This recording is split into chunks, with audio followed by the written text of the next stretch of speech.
हमराज बनाकर, है ना, कि सब एक जैसे हैं तो मैं इनको कह सकता हूं अपने दिल की बात ना। मोर कहते हैं ना, मोर पेन मोर गेन, मोर शेयरिंग मोर केयरिंग। क्यों कहा गया ये? पूछूंगा ही नहीं कभी, क्योंकि उद्देश्य से भटक गया हूं। मुझे ये लगता है कि बस नशे का त्याग करना समाधान है, तो हो क्यों नहीं रहा त्याग? तो समस्या का समाधान कौन खुश नजर आ रहा है? क्योंकि वो पीड़ा लिए बैठा है हर व्यक्ति।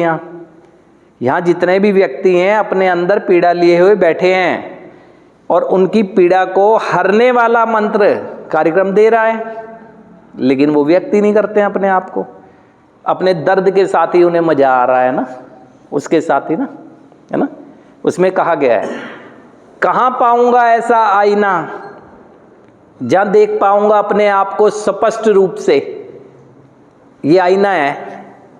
समूह में कोई बोलता है तो मुझे नज़र आता है कि शायद ये मेरी बात कैसे कर रहा है, ये मेरे बारे में कैसे कह रहा है, ये मेरे जैसे ही कैसे बता रहा है। अपना रूप नज़र आता है दूसरे की शेयरिंग में। यदि ध्यान से सुनता हूँ ना, तो महसूस कर पाता हूँ इस चीज़ को।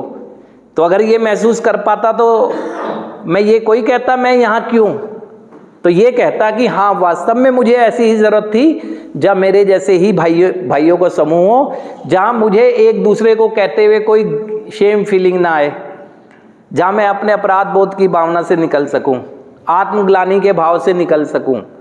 तभी तो होगा जब वो आईने में आप देखोगे हम सब एक जैसे हैं, है ना। लेकिन समझने की कोशिश ही नहीं कर रहा हूँ मैं दार्शनिकता को ना। रोज हाथ पकड़ लेता हूँ, बोलता हूँ और नीचे चला जाता हूँ, और कह दिया जाता है दार्शनिकता भी सुनाओ, तो मुझे कहाँ याद होगी, क्योंकि मैंने फॉर्मेलिटी की है, चला गया। गाना कैसे याद हो जाता है मुझे? कैसे जब कोई सॉन्ग बजता है